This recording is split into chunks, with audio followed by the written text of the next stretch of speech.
Okay, so I swapped over to a different microphone, so that works. For some reason it's not possible to pick up the microphone that I'm using, which is really annoying.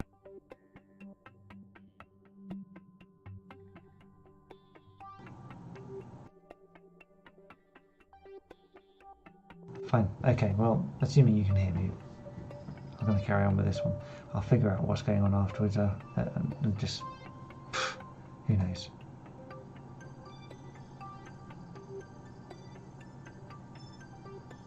I'll leave the other one so you can hear it. Fine. Okay, so what we're going to do is we're going to open up here and we're going to set our target of this guy here. We've got 2 different target points, there and there. This is where we've currently got an intersect, which is currently showing where the target will be, and this is the other intersect point here, which shows you how far away you're going to be on the next cycle round. We're currently here, and he's currently here, the opposite side. So the best thing for us to do is to find out where we are. So there's our periapsis, whatever you want to call it. And we can see our periapsis is above, our periapsis intersects. So I'm going to go here and I'm going to add a maneuver node, and I'm going to make this thing change. So you can see it's coming backwards, coming backwards, coming backwards, coming backwards, coming backwards. What I want to do is actually do it just afterwards.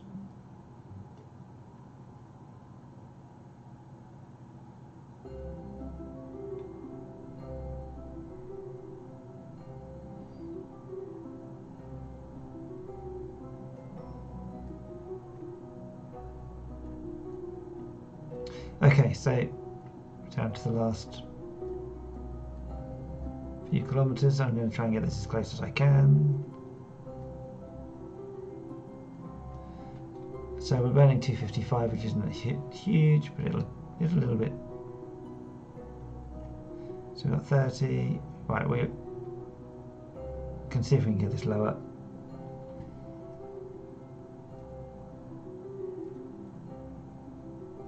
Separation 2 kilometers. There we go. Right, we're all good, pretty good now. So let's drop this right down and see. 2.3, 2.1, 1.8, 1.6, 1.3, 1.1, 0.8, 0.6, 0.3, 0.2. I'd say that's pretty good burning. Let's go with that.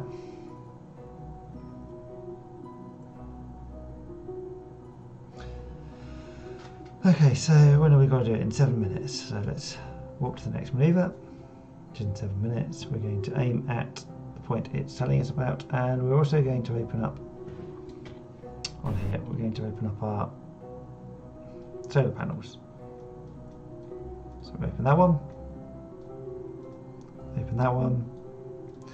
Not that they work in the dark, but they'll be fine when we go around the next time around.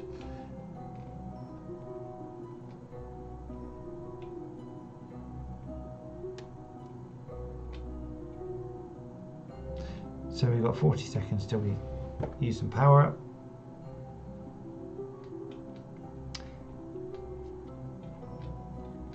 So this is roughly where we're going to be meeting the guy in a minute, in the dark. Lucky us, eh?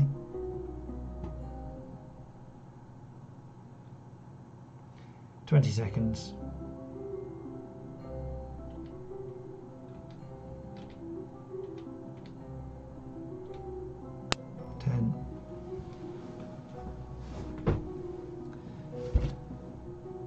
Five, 4, 3, 2, 1. Burn. So if no one had anything at the beginning of the stream, I apologise. I have no idea what's going on with the mic. It was working absolutely fine.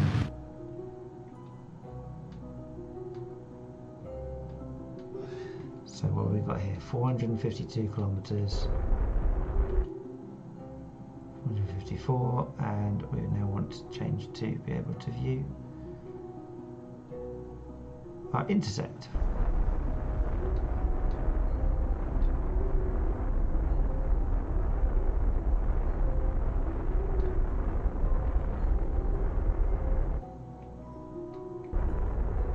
So this here should give us a rough guide because it's actually been specified, but we can use this to make sure it is going to go down to what we want it to be.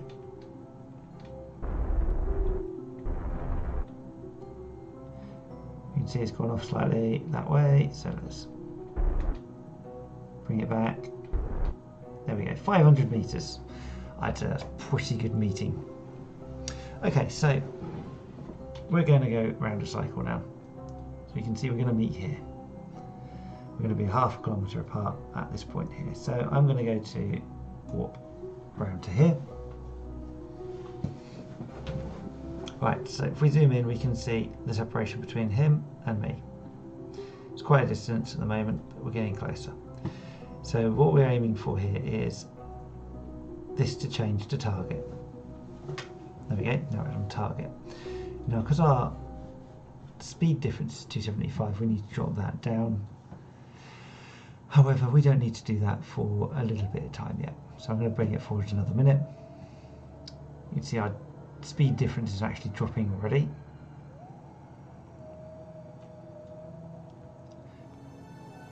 We want to drop that speed difference by the time we hit this point. So we're looking at the time remaining. At the moment there's not a lot of point in burning. We could do, but it'll be wasting a little bit of fuel.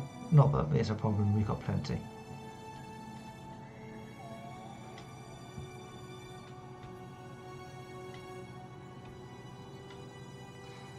Right, so what I'm doing is I'm just turning my spacecraft around, and we're going to be trying to push this in a minute towards the pink, which is going to be pretty close anyway, so it's not going to be much of an issue. So let's go forward a little bit further.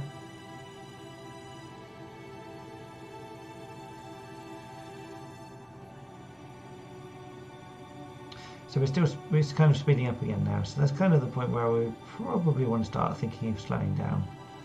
I just want to get the separation a little bit closer first. So we're currently 22 kilometers apart. To go out we can see that. 20 kilometers. Kind of want to get it down to about 10. Because then we're really pretty close. So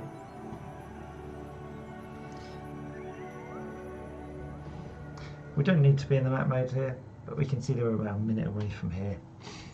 I'm going to start slowing down because we've got plenty of power to be able to do this, and at the moment plenty of time.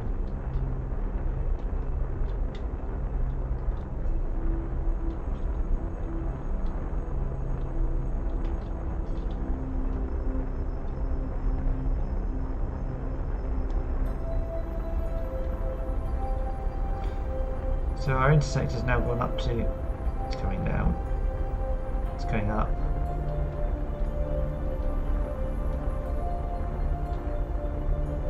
Going up, going down, going up, coming down, going up, coming down. Right, it's now 1.5 kilometers, so I'm going to stop burning for a minute. If we're getting closer, we're still 120 meters a second faster. We're still behind, which is good, because it means we're not flying past yet. And we're going to push this back to the middle again, a bit more. Still 1.3 kilometers. So one of the things I was told, I learned is you want to try and increase this time if you can, rather than decrease it.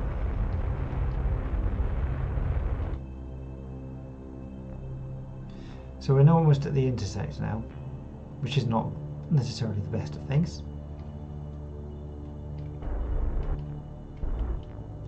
Now we've got a 200 meter intersect coming up. We're still doing 40 meters a second on their actual speed. So we're going to try and get quite close, and then we're going to literally slam it at the last second. So we're less than a kilometer away now, and we've dropped 20 meters a second. We're down to 5 now.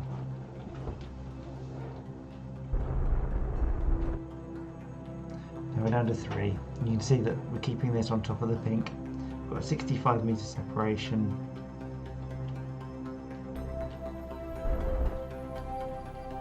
$3 meters a second, 2 meters a second. 0.7 meters a second. So we're going to aim for 0 here. Or as close to 0 as we can get. There we go, we're pretty much dead on their speed now. Now one thing to note is this particular craft does not have any thruster type other than its main rockets. So what we're going to do is we're going to skip over to the other vehicle, the other space rocket, and it's in the dark. Let's turn the lights on so we can see. Okay, so let's get out of this vehicle. We now have Kerwin. Kerwin is now out of his vehicle, 500 meters away, so let's let it go.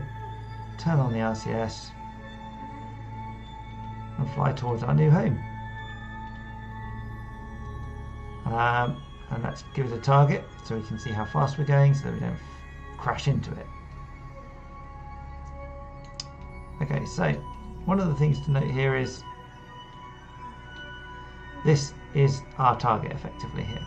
Doesn't matter where we're looking, that's our target.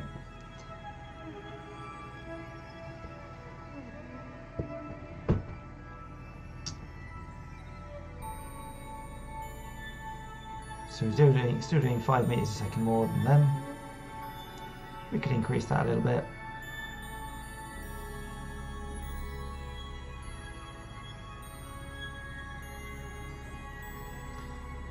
When we get closer to 100, I'll slow down.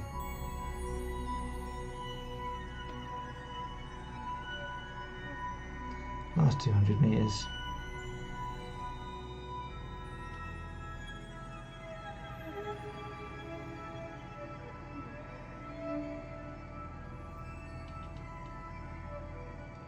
$170, $160, $150.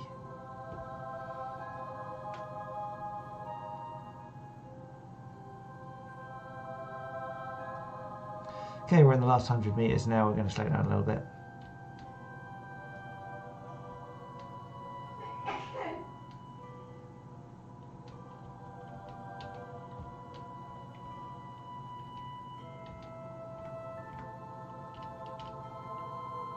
Okay, now we're doing 1.7 meters a second, 0.6. Bear in mind this is not actual speed, this is in comparison to the vehicle we are approaching.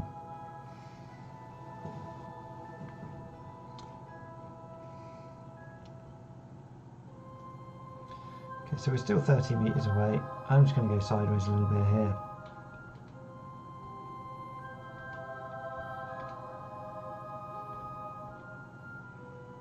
So we're aiming for the capsule at the top, right here. And then we can grab one. And we are technically rescued at this point. Okay, we've now boarded our craft. We now have a pilot. Yeah, the real question is always how they get lost. I agree, Melon.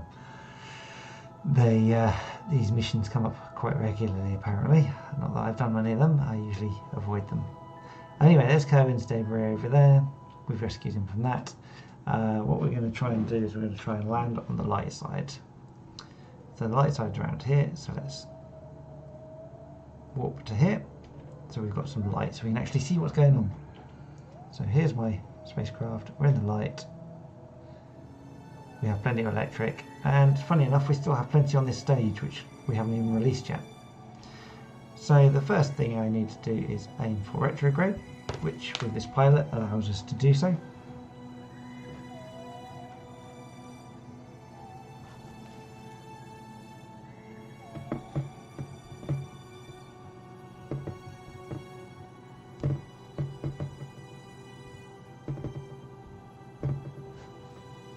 Fine, so now we're aiming retrograde on a target. It's not what we wanted. We want to retrograde on an orbit.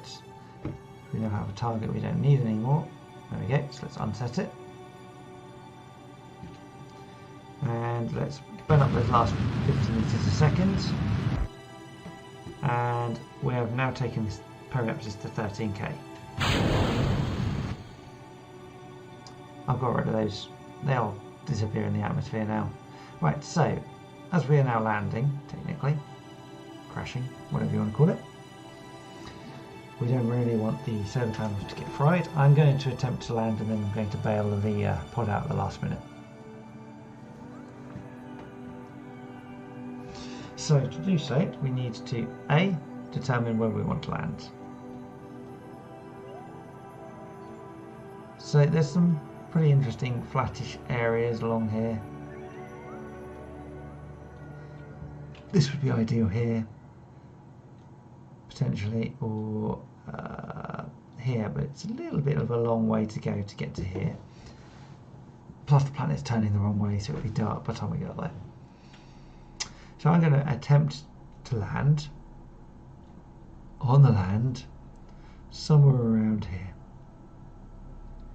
So the first thing we're going to do is move forward 3 minutes. We're now out of, or into the atmosphere. As you can see, below 70,000 is in the atmosphere. We're going to have the land marker, because the land marker is where we're going to be landing, obviously.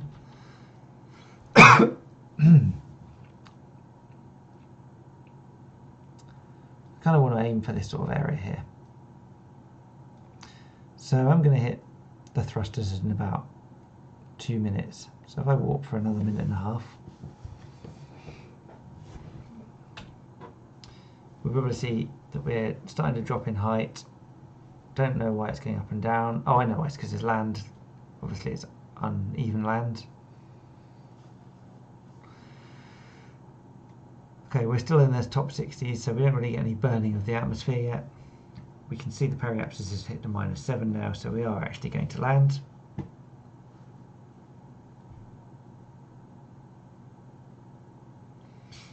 Yeah, one of the things about this is it's much more fun to play this without mods. So 17 seconds and below 50k, and the thing will start to burn up if I don't slow down soon.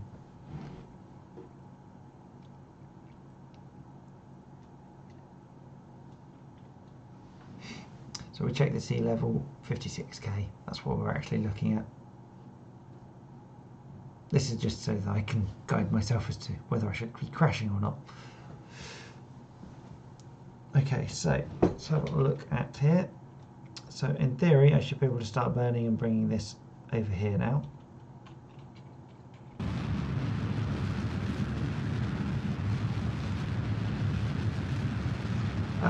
The physics, gravity's pretty good. It's not necessarily the same as real gravity, obviously, because real gravity doesn't work in the same way as computer simulation of the same level of gravity across the entire planet. But it does have a good atmospheric physics example. So going into the atmosphere, you can see how slowdown would occur. Obviously atmosphere is not linear, but in this game it is, because it's far too complicated otherwise.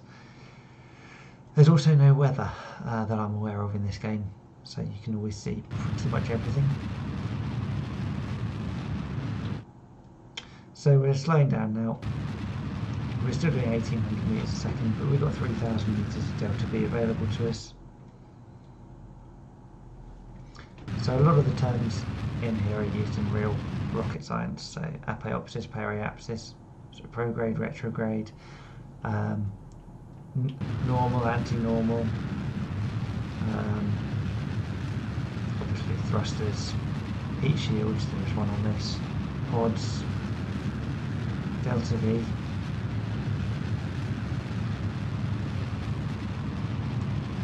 So we've dropped our speed to 1300 meters a second now. We're about to hit some thicker atmosphere at this point here. I don't really want to burn too much when the atmosphere can do it for me.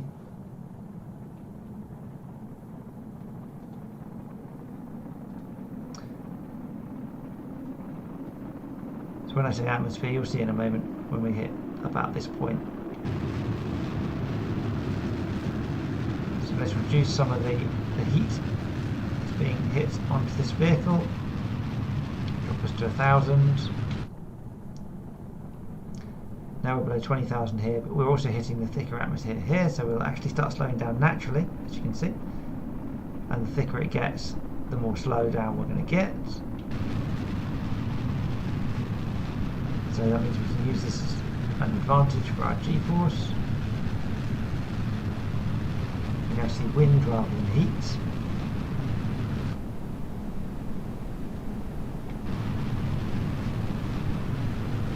Okay, remember I can launch the pod at any time I like.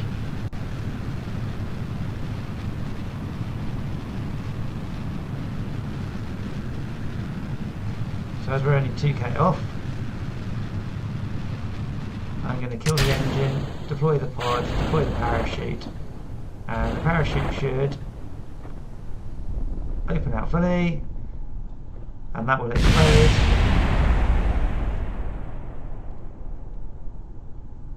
So the fuel is down the bottom left, or was. It's in the staging section. It shows you how much is in there. I don't think I'm going too fast anymore, do you?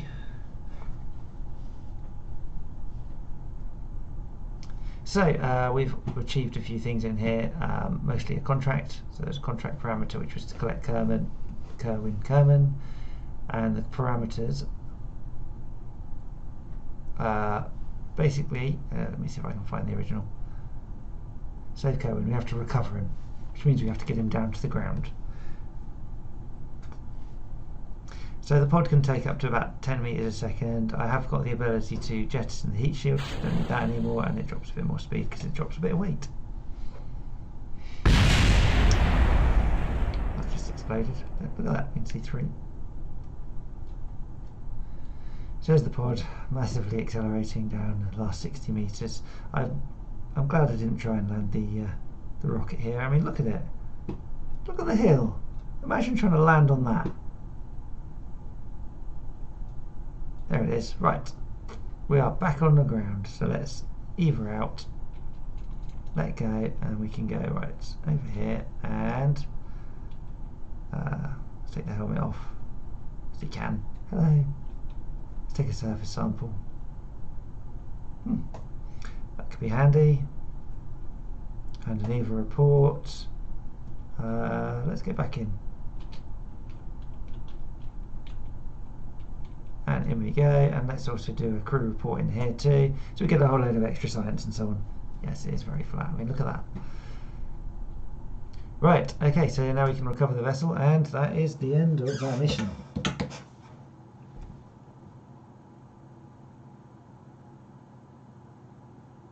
Takes it a minute.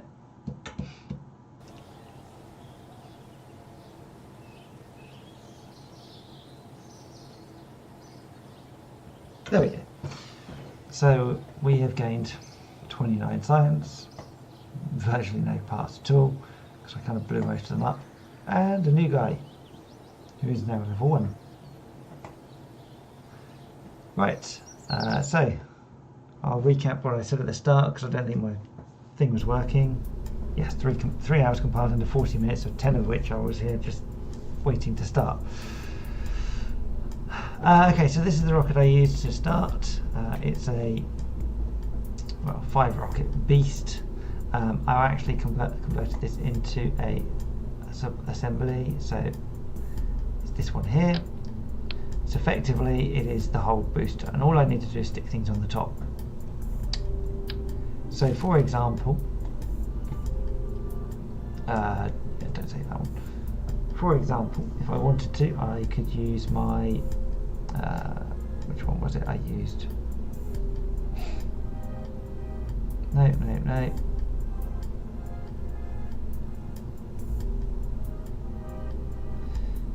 Trying to find one. Hold on. Probably that one actually. There you go. So this here is the utilisation of the bottom half. The top half is actually a rover inside here. Inside some fairings, so it just keeps it safe. And I actually have successfully managed to land this on the Minmus moon in this game. So I will show that as well. Not the actual full rocket launch and everything. The actual final completed product, so to speak. There he is. So I used the same rocket to get here and to land this. There he is. Saturn Minimus. It's in the dark side at the moment, and he's got a little bit of power, but not much. There he is. Can't use up the power. Let's have a look. Where are we daytime wise?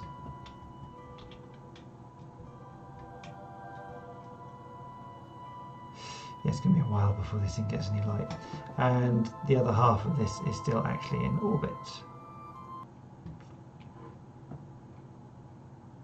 It's not that aerodynamic, but it's good enough that it keeps it protected and it keeps it straight. Right, so this is actually the middle bit of it. The reason I've left it in space is because I've got a fair amount of fuel on it. And because of the way I designed this particular oh crap, I'm burning, I shouldn't be. I can't remember what I pressed now, but anyway.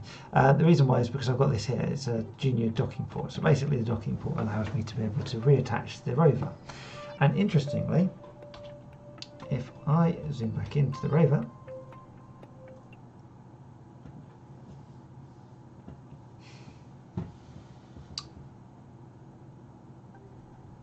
I have on here somewhere, thought I did, maybe I haven't, thought I'd still got a docking port, but I must, there it is, there's the docking port. So all I've got to do is get this into space, which these actually are powerful enough to do. I've got a leg, which basically allows me to be able to change the angle of the thing, although to be fair on Minimus it doesn't matter. I've also got some little mono propellants to be able to adjust my angles as need be. Always in the dark, this game. So that's the same rocket I used to rescue, and I've used it to deliver a rover to another moon. One of the things is you have to be able to produce a vehicle that can take a lot of weight at the top. The more weight you've got, the harder it is to get it off the ground. Well, okay, harder it is to get it off the ground and keep it off the ground. So another one I've used was, what was it called? It was the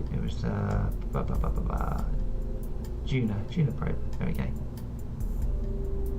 So this is the Juno probe, basically followed the same style as the rover, as you can see, and in here is actually the little probe itself. It's just a satellite. If I was to pull this apart, which I can do quite easily by going like that, so exclude the fairing, but that top part is 2 tons. If you take that off, it's 1.8. So 1.8 ton flying thing basically. The rover's 2-point-something tons, I believe. Where is it?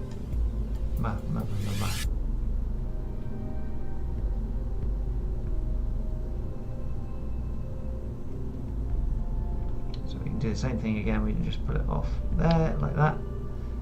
It's 1.5 tons. So the rover's actually lighter. But yeah, so basically it means that this particular rocket can take up to about 2.25, 2.5 tons, and be able to actually do stuff with it.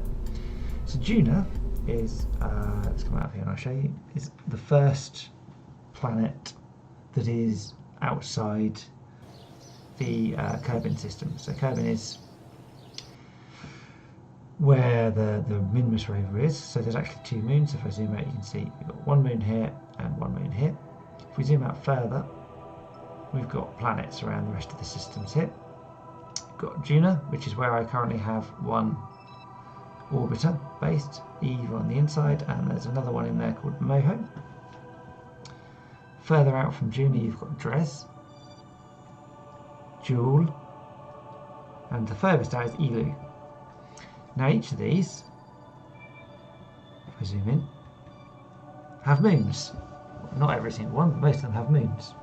So you've got Lathe, Val, Tylo, Bop, and Pol. If I remember right, Lathe is a water world. There's not much land, but from what I remember, it's a world that you can breathe on and has an atmosphere in a similar sort of terms as Kerbin. What's the point of putting rovers on moons in games? Is it just for missions, or does it allow you to unlock other things? Okay, purpose. You land your Kerbal on the moon and you run out of fuel. How do you get to a new rocket to be able to get off the moon if you can't land it next to it? It's not always easy to land next to things. So, solution, provide a rover so they can get on and drive off. Hence why this particular rover, when it loads up, has a seat on the top.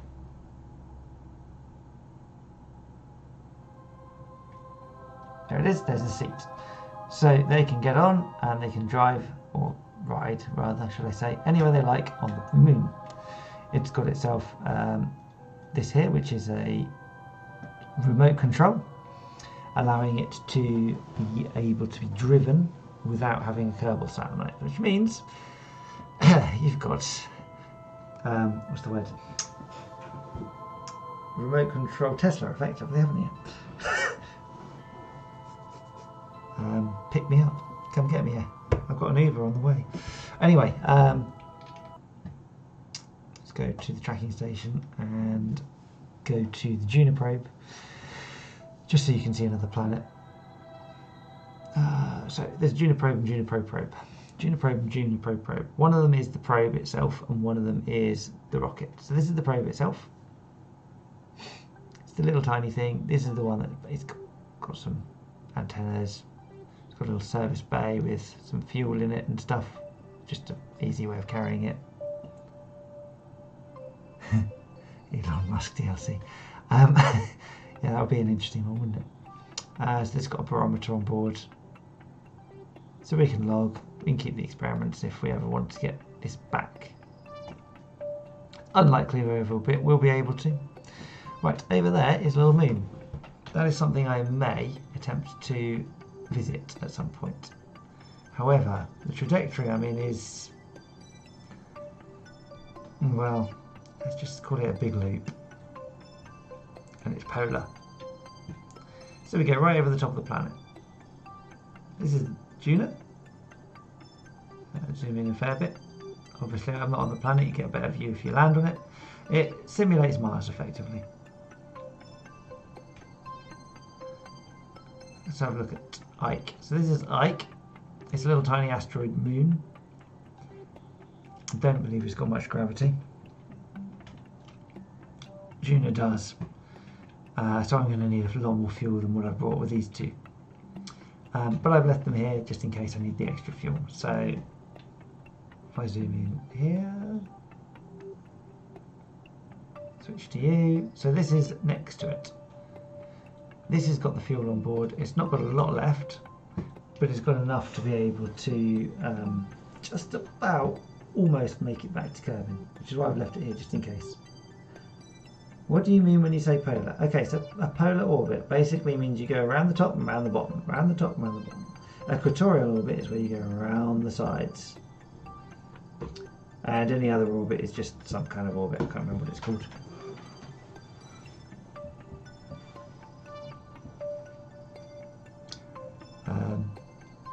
Right, so this is, as I say, it's the standard one of these I created. In there is your remote control, you've got your stabilizer, and on the top we have a docking port so that we can reattach, transfer fuel, etc, etc. Hence why I've left it here. Over 700 meters away is the actual probe itself, which we can see is, well, only going to get further away really. They're kind of in the same loop, but yeah, it's going to take him years before they catch up with each other. Right, okay, well I've done what I set out to do. I'm going to call it a day on here, and I'd like to say thank you for anyone who's watched. And apologies for the sound issues right at the start if there were any. I will double check that later and confirm it. Also, if you want to find out more about the game, there are 3 people you can follow or see their stuff. You've got Scott Manley, who is genius in this game, Matt Lowne, who can describe things pretty well, and he's done some pretty epic things, and I can't remember the other guy's name because he's quite a new one to me. It's in the description, which I cannot see in front of me, annoyingly, but let's just have a look and see if I can find it.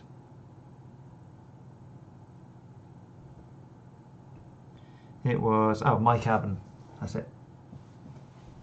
People in the description. Yeah, those 3, they're pretty good people to follow when it comes to this game. Rescued Kerwin, wasn't it? Rescued Kerwin. Fine. Anyway, thank you for watching, Melon, and whoever else has joined. I hope you've enjoyed. And if you want to watch any of these videos again in the future, please comment, as well as having been active in the chat if possible. Like would be great, and if you're not already subscribed, it'd be great to subscribe too. I don't get anything for this.